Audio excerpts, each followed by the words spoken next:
Hey, I'm ZSH Plays, welcome back to San Bernardino Zoo, where today we're going to be building a habitat for the beautiful Caracal.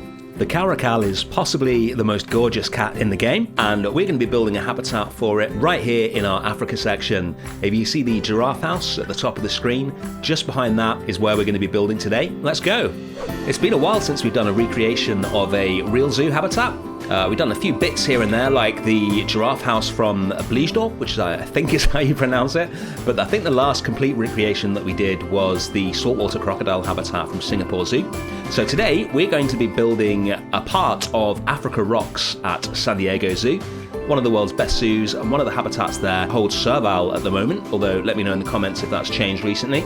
But it used to hold Caracal, and it's a really interesting looking habitat, so I thought it'd be a great piece of inspiration to use for this one. So we've got a path in there, we're just behind the giraffe house, and that little circle of path is going to be the viewing area for the guests. We're just going to have the one viewing area in this habitat, which is quite unusual for our recent builds. But what I want to achieve with this is to have a habitat that looks like the kind of fairly small, realistically sized habitat that you would normally see a Caracal in, but which actually functions properly in franchise mode and gives them enough space. The way we're going to do that is make it look like there are actually two Caracal habitats, one on show for the guests and one off show behind. If you want to breed Caracals or most cats, then what zoos normally do is have a habitat for a male and a habitat for a female. And when the female is in season, they will carefully introduce them to each other and monitor them closely and hope that they breed. You can't just keep a pair of male and female Caracal together all the time. They are not sociable animals and they will not enjoy that. So that's what we're going to do. We're using these rock walls here. These are taken from the safari habitat, and then I've mixed in some of the walls from the wallaby walkthrough as well. We get a really nice three-tone effect on the rocks here, with the orange going into the more yellowy rocks and then the browner rocks at the top. Really like that. Probably the most striking thing about the Caracal Rocks habitat is the viewing gallery for the guests, and that's what we're going to build now. The viewing gallery features big glass panes supported by girders which jut out towards the guests, so they're diagonal. We've actually got some girders in Planet Zoo, but they're a little too big for what I wanted to do here. So what we're going to do is make our own using one of my favourite pieces from the Twilight Pack, which we've used all over this zoo. It is so useful. So we're going to colour this black, and then we're going to build our own girder using the default girders as a guide, but just making them smaller. So we'll take this piece, we'll copy it, spin it round so that they don't look exactly the same, and then we'll use this to make the actual girder. So two of them going this way, and then we'll have four of them going the other way, and then just copy the front over it again, and that'll give us a nicely sized girder that's going to be in keeping with the size of the build rather than the really big ones that the game gives you by default. Once we've built those, we can start getting the glass in. So like I say, it sort of juts forward towards the guests so that the top of the glass is closer to the guests than the bottom of the glass, and then it sort of wraps around between the two rock columns where we're building here, and it's just a really striking looking viewing gallery. Not really seen one like that before, and that was what inspired this habitat. And also it's really compact. I don't know exactly what the inside looked like when it held Caracal. I don't think it's too different from what it looks like now. There is a lot of sort of climbing and clutter in there at the moment, which I thought was a little much really.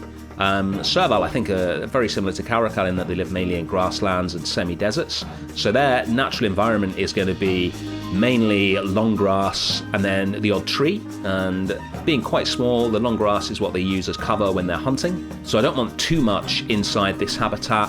We'll make sure there's some trees and some climbing for them. We want quite a lot of space for them to run around in as well. So this is the base of the viewing gallery, just some fairly simple concrete, which is then slanted forward so that the girders that sit on top of it are going to be slanted forward as well. So we'll line that up between the rocks, which is where the habitat gets its name from. And then we'll move the first of our girders in and get that into position and then slant it forward. So it's not too drastic, it's fairly subtle, but it makes a real difference to the look of the habitat. And then we'll get a pane of glass in between them and then start adjusting the girders so that they fit the glass. This is a 4 meter square, and then we'll start working on the two other panes of glasses. It was a real pain, if you'll forgive the pun, to get these to work. And get them to join up and be in the sort of a position that matched the real one, because there is a lot going on with the angles here. and trying to get them to sort of curve around when we've only got square pieces of glass. There's no diagonal glass or anything like that I could use to make a more intricate shape. So it's just a matter of doing a lot of rotating and experimenting until I got something that looked like the real habitat. We're going to use some more of these Twilight Pack pieces to complete the girders and get a top to the glass. Again, just using the same piece upside down so you can't see the rivets on it.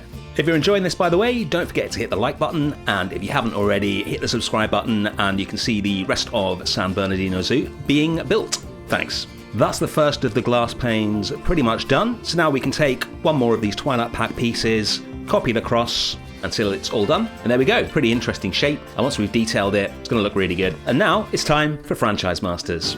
So we need a beautiful, sloping, realistic mesh roof for this habitat. I have seen some of Planet Zoo's best builders make these, and I have seen them spend an entire week just building the mesh. Now, we don't have an entire week just to build a roof, and I'm sure some of you guys don't want to spend an entire week just building a mesh roof.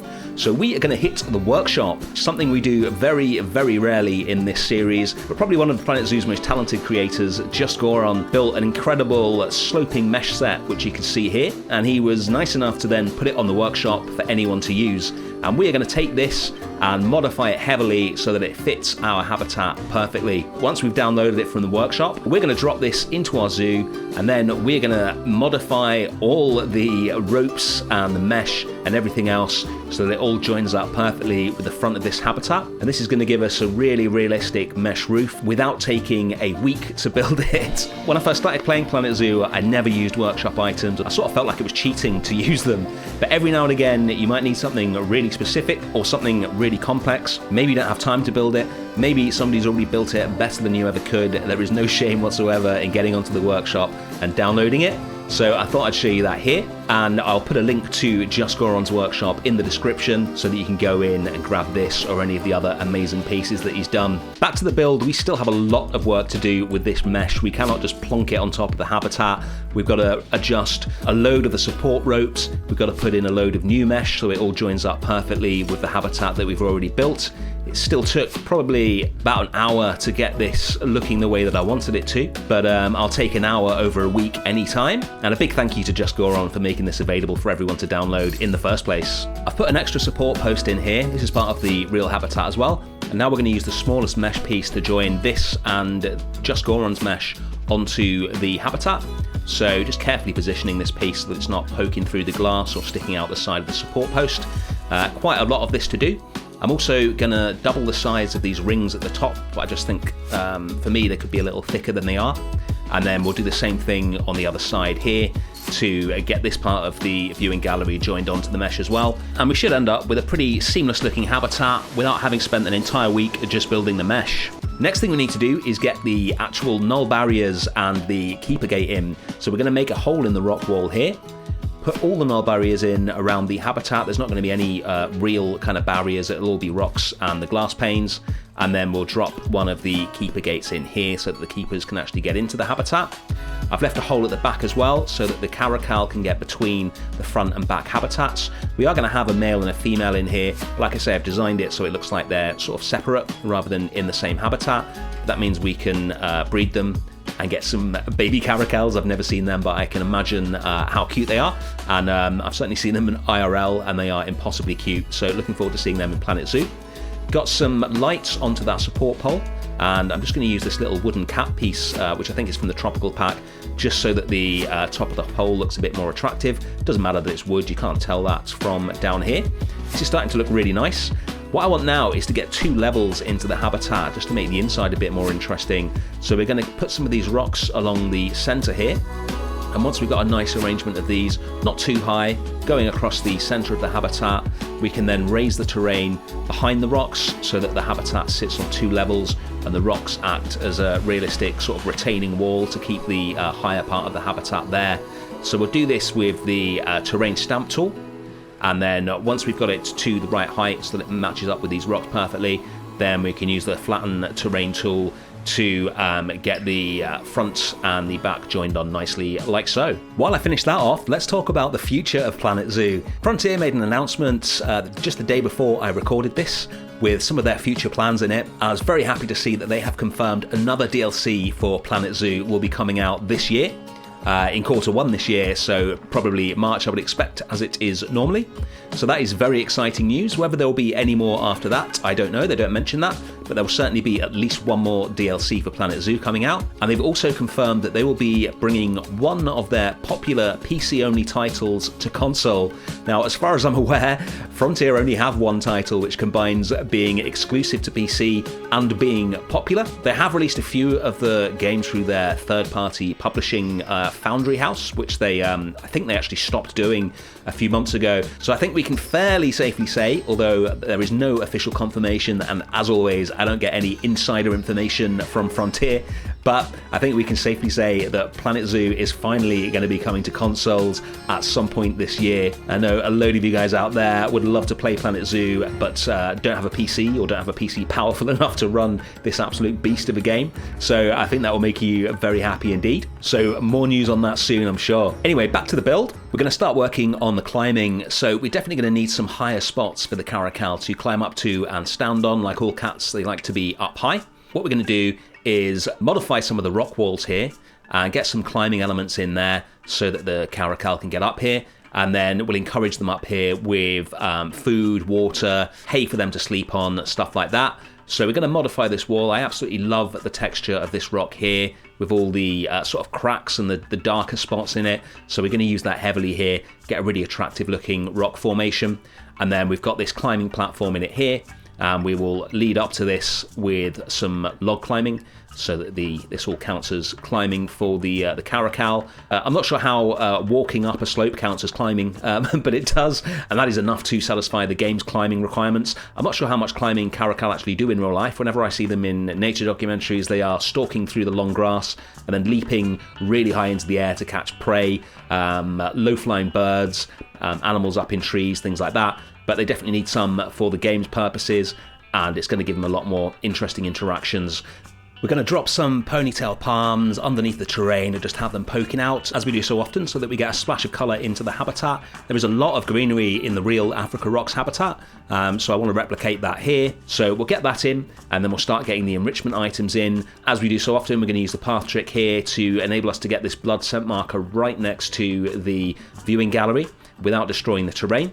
So we'll pop that down here, and then we'll delete the path, and that'll give the Caracal a reason to come right up to this viewing window, and then we'll just cover it up with some dring grass, and that'll get some really good views for the guests.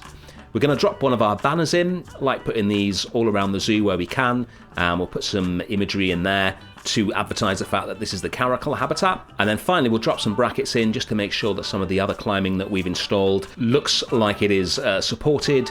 I started with one of these brackets, but I wasn't sure it was enough, so we're going to go with two of those. And then we're going to get some other ways for the Caracal to get up to the main part of their climbing. We've got a log here, there's another thinner log in the background. And then once we've done that, we just need to cover this up, and that is the habitat done. Let's check it out. Well, I told you the Caracal were gorgeous, and I was not lying. They've got to be one of the most attractive cats in the world, I think. I really love how they look in this habitat. They go so nicely with the more orange rocks in the background, and where the sun comes in through the mesh as well. I think it looks really cool, really happy with this habitat. This is the view of the finished viewing gallery, pretty close to the Africa Rocks that we were going for.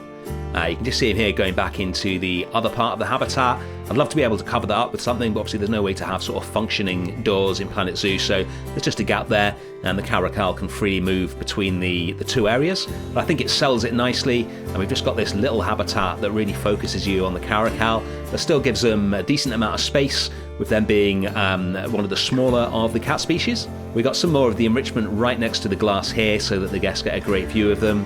And here you can see it in context behind the giraffe house.